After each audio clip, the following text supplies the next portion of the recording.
మిత్రులారా,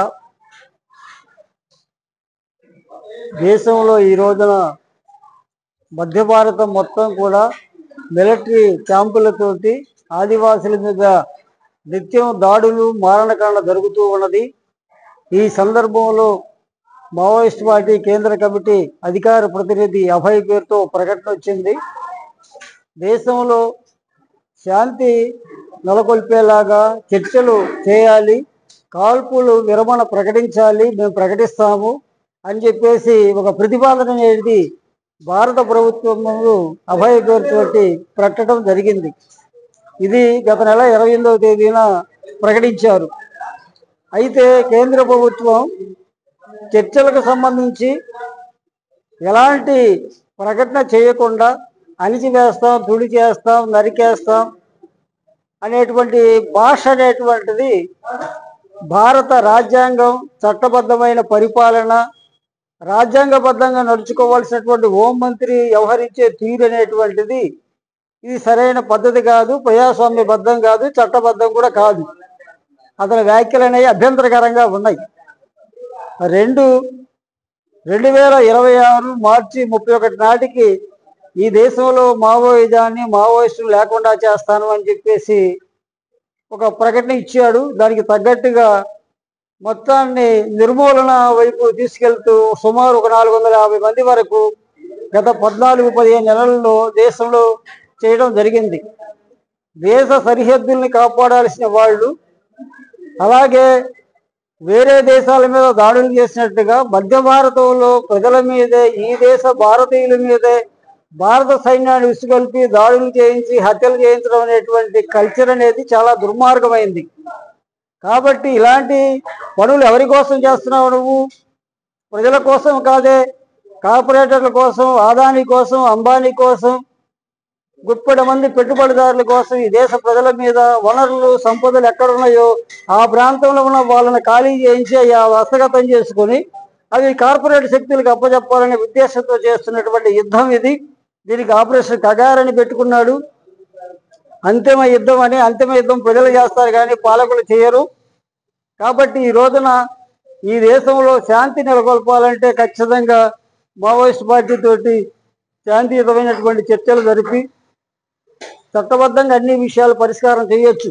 కానీ కేంద్రంలో ఉన్నటువంటి బీజేపీ పార్టీ, ఆర్ఎస్ఎస్, అది మనువాదాన్ని, హిందుత్వాన్ని ప్రేరేపిస్తూ చట్టాలని గౌరవించినటువంటి పార్టీ అది. అందువల్ల ఈ రోజున ఒకవైపున మేధావుల వైపు నుంచి చర్చలు జరపాలి, శాంతి నెలకొల్పాలి, ఆదివాసుల్ని చంపకూడదు అని పెద్ద ఎత్తున మాట్లాడుతూ ఉన్న ఒక్క మాట మాట్లాడినటువంటి ప్రధానమంత్రి ఎవరున్నారంటే మోడీ. బహుశా ఈ 10-11 ఏళ్లలో ఏనాడు ఒక ప్రెస్ మీట్ పట్ల మీడియా ముందుకు రాలా. మీడియా ముందుకు వస్తుంది ఎవరు? అమిత్ షా వస్తున్నాడు. అమిత్ షా ఎలా వస్తున్నాడు? మొత్తం హెచ్చరించడం, చంపుతాం, నరుకుతాం, పొడుస్తాం, ఇదంతా కూడా ప్రజాస్వామ్యం, చట్టము గౌరవించే మనుషులు మాట్లాడే భాష కాదు. కాబట్టి ఈ రోజున ఈ పరిస్థితుల్లో ఈ దేశంలో శాంతి నెలకొల్పాలన్నా ఖచ్చితంగా మావోయిస్ట్ పార్టీతో చర్చలు జరిపి మావోయిస్ట్ పార్టీ ప్రతిపాదిస్తున్నటువంటి అంశాలని సామరస్యంగా చర్చల ద్వారా పరిష్కారం చేయాల్సిన అవసరం ఉన్నది. ఎందుకంటే ఈ దేశంలో ఈశాన్య రాష్ట్రాల్లో ఉన్నటువంటి తిరుగుబాటుదారులు ఆయుధాలు పట్టణ పెట్టకుండానే వాళ్ళతో నిత్యం చర్చలు జరుపుతూ ఉన్నారు. అక్కడ లేని అభ్యంతరం నీకు ఇక్కడ ఎందుకు వస్తుంది? చర్చల్లో ఆయుధం అనేది ఆటంకం కాదు. ఆయుధం ఉంది కాబట్టి వాళ్ళతో చర్చలు జరపాలి. ఆయుధం లేనటువంటి కమ్యూనిస్టులు చాలా మంది ఉన్నారు ఈ దేశంలో, వాళ్ళతో చర్చలు జరపవు. ఆయుధం ఎందుకు పట్టుకోవాల్సి వచ్చింది అనేటువంటి విషయం కూడా చర్చల్లో మాట్లాడవచ్చు, తప్పులేదు. కాబట్టి భారత రాజ్యాంగం అనేటువంటిది రాజ్యానికి మాత్రమే ఆయుధాలు ఉండేలాగా ఇచ్చింది. కానీ ఆ ఆయుధాన్ని నీ ఇష్టం వచ్చినట్టుగా దుర్వినియోగం చేస్తానంటే చట్టం ఒప్పుకోదు. కాబట్టి చట్టబద్ధంగా నువ్వు కూడా ఆయుధాన్ని ఉపయోగించాలి. చట్ట వ్యతిరేకంగా వాడేది రాజ్యాంగం ఇవ్వాల.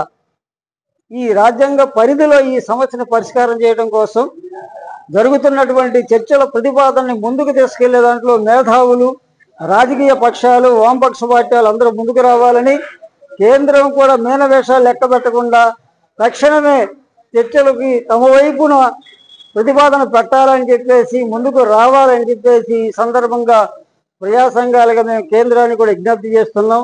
సమస్యల్ని ఘర్షణపూరితం కాదు, శాంతియుత పద్ధతుల్లో పరిష్కారం చేసుకోవడానికి ముందుకు రావాలి. మీ రహస్య ఎజెండాలను కాసేపు పక్కన పెట్టండి. ప్రజా సమస్యల మీద మీకు చిత్తశుద్ధి ఉంటే రండి, ముందుకు వచ్చేసి చర్చలు జరపండి. సమస్యల్ని శాంతియుతంగా చట్టబద్ధంగా పరిష్కారం చేయడానికి మీ ప్రయత్నం చేయండి అని చెప్పేసి కేంద్రంలో ఉన్నటువంటి రాష్ట్రాల్లో ఉన్న ప్రభుత్వాలకు విజ్ఞప్తి చేస్తూ ప్రతిపక్ష పార్టీలు కూడా ఒత్తిడి తీసుకురావాలి. ఎందుకంటే ఇదేదో అణిచివేత రూపంలో ఉద్యమాలు అణచివేస్తామని చూస్తున్నారు. చరిత్రలో ఎక్కడ కూడా అణచివేత రూపాల్లో ఉద్యమాలు ఏవి కూడా అణచివేయబడలేదు. కాబట్టి హిట్లర్ కానీ ముసోలిని కానీ అనేక అనుభవాలు చూసుకున్నది సాధ్యం కాదు. ఖచ్చితంగా చర్చల ద్వారానే పరిష్కారానికి ముందుకు రావాలని, ఆ ఒత్తిడి కూడా ప్రతిపక్ష పార్టీలు చేయాలని ఈ సందర్భంగా ప్రతిపక్షాలు కూడా మేము విజ్ఞప్తి చేస్తూ ఉన్నాం.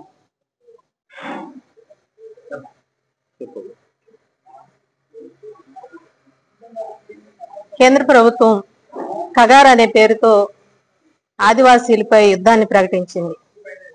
ఆ మావోయిస్టులను ఏరివేస్తామని చెప్పి మావోయిస్టుల రహిత ఛత్తీస్గఢ్ రాష్ట్రం, అట్లాగే ఆ తర్వాత మావోయిస్టు రహిత భారతదేశంగా మారుస్తామని చెప్పి కేంద్ర హోం మంత్రి అమిత్ షా గారు ప్రకటించడం, పదే పదే అదే మాటని అతను మాట్లాడటం కూడా జరుగుతుంది.